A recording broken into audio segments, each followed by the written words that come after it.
So, what's going on everyone? Welcome back to another video and welcome back to another tale from the past called, that's the 33rd video called The Flash 123, issue 123, called The Flash of Two Worlds. So yeah, it's an issue that kind of started in, was published in 1961 under the DC Comics imprint back then. And under the stupid comic book authority code. But that's not why we're here. So, to discuss that. So, before we go into the review, for those of you who are familiar or not familiar with this, Tales from the Past is basically how I, in a series of reviews of either American, European comics or a manga from the previous century all the way to, let's just say, 2010. 2011. And yeah, what we do is basically discuss who the team is, the synopsis, we give a breakdown. Well, more my words. We give a breakdown. I'm terrible with words today. And yeah, we do the good, bad, and the ugly. What's good, what are points for improvement. And yeah, there might be some things that you might disagree with. And that's the point where I'm going to tell you that, yeah, because considering the elections in the United States, that if you vote, I'm going to call you a neo-Nazi because Agent Orange won, or I'm going to call you a communist if you can't accept that he won. Just kidding. Let's just try to keep it civilized. Besides, I just figured it out last Thursday. Who won? Okay.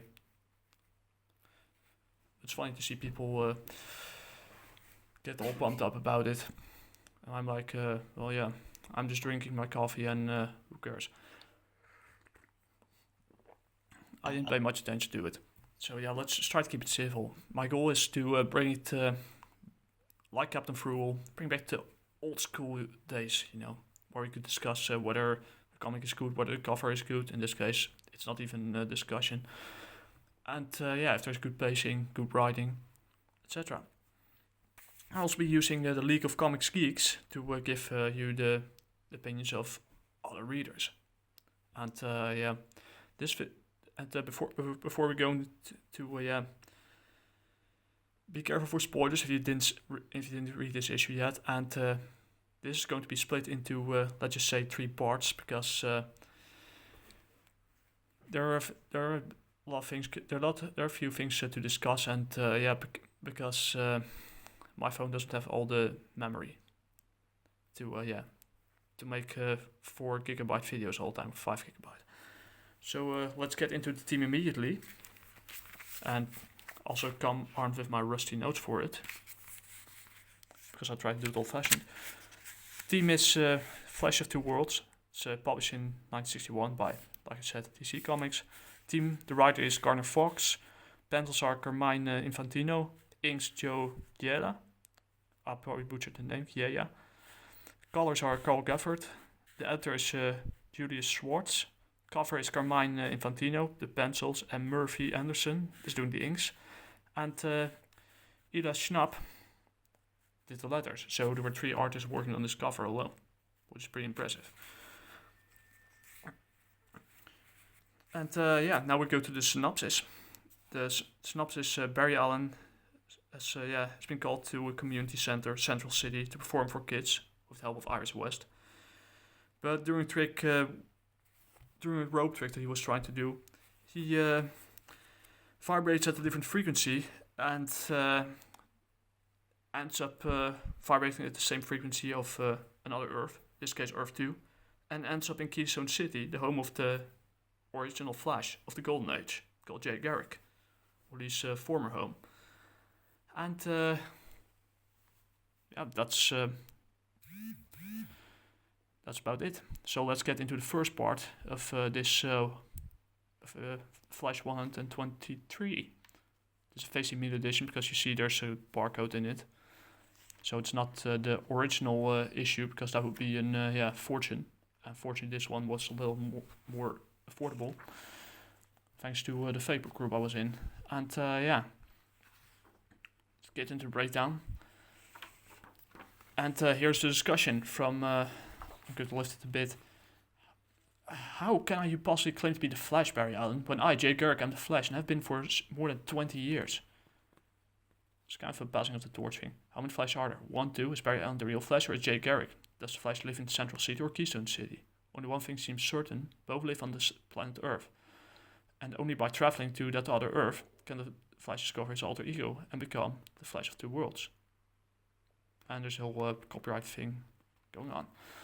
So, yeah. How it all started, you see here, at 1 o'clock in the afternoon, Barry hurries towards the Central City Community Center. Gosh, I've got the date to meet Iris and I'm late as usual. She'll be furious. Police work tied me up, but she'll consider the fact I was supposed to be there at 12. There's she's chair lady of the Picture News Orphan Fund group, one for pet projects. He's late. Oh man, it's just too much. I'll never have anything to do with him again. That's typically. There seems to be a thing. He has super speed, but he still manages to be late. In other aspects, he's just too fast. I'm not going into details. I just couldn't help it. I was busy at headquarters. I'm not talking about you, Barry. It's about the magician who was supposed to be here to entertain the orphans. He hasn't shown up. They'll be terribly disappointed. I can't stay, Iris, but to make amends, suppose I phone Flash and ask him to come over and fill in. I just left him at the police headquarters. The Flash, oh Barry, you're absolute darling. Nice haircut. And moments later in the shadow of the building, he activates his ring that contains a suit and he runs, he makes a run for it. Told Iris Flash had been at the police headquarters, which was true enough since I'm the Flash. Know that he'll be alright over, which is also true, indeed. Meanwhile, in the community center, Iris presents a charity thing for orphans, etc.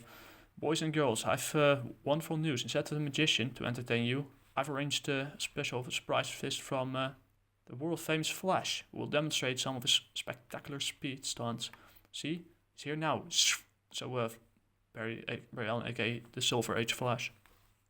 So, yeah, Golden Age was basically the first age of the superheroes, where, Jay Garrick showed up, Dr. Midnight, all those kinds of, some of the Batmans, and I think Batman as well, Hawkman, Inspector, who arrived then. And this is the Silver Age. As an instant later appears the Scarlet Speedster in person. Why don't you join the kids, Iris? I'm going to need the whole stage for my demonstration, which involves playing a game of tennis with myself. So he plays pretty interesting, pretty classic art style. See all the kids in the background and the dark screen. And he's playing tennis with himself. The fastest man alive serves a ball, then before his image can fade away, he retains the eye of the other side. So he's basically creating a speed mirage and play with himself. Pretty interesting, right? Interesting, pretty interesting stuff. Old-fashioned. And after an hour of listening and to the O's and A's of happy children, the Flash prepares to make the most sensational exit in stage history.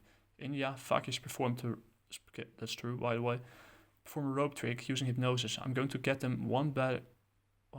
Watch carefully now. So his hand rotating so swiftly that he can't see to keep the rope in check. Not only am I going to climb the rope and disappear, but the rope itself will vanish too. And at this point, he vibrates at a different frequency than this Earth, which causes him to, basically vibrate the same frequency of another Earth, parallel to this one. And you see that some actions will affect, interactions will affect, certain things in another world, in the multiverse. So, in the multiverse. So, here you go. He reaches to the top and puff. Barry Allen is gone. Wow, what a trick. Slowly the minutes pass, but it turns out it's not a trick. And why does the Flash come back? Where is he, Miss West? It isn't like Flash to disappear and not return. What could have happened to him? Well, what's happened to the Scarlet Speedster by vibrating his body and twirling the rope at super speed? He's disappeared to sight, but where?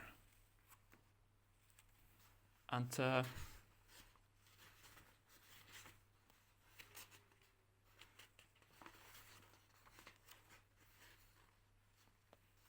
I think I'll leave it here.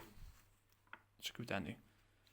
So yeah, I'm going to use this little paper note for the League of Comics Geeks and post it here. And yeah, you get to see part 3 another day, because I have to save my internal storage a bit. So, talk to you guys later. Chicos, chicas, de wa mata ne.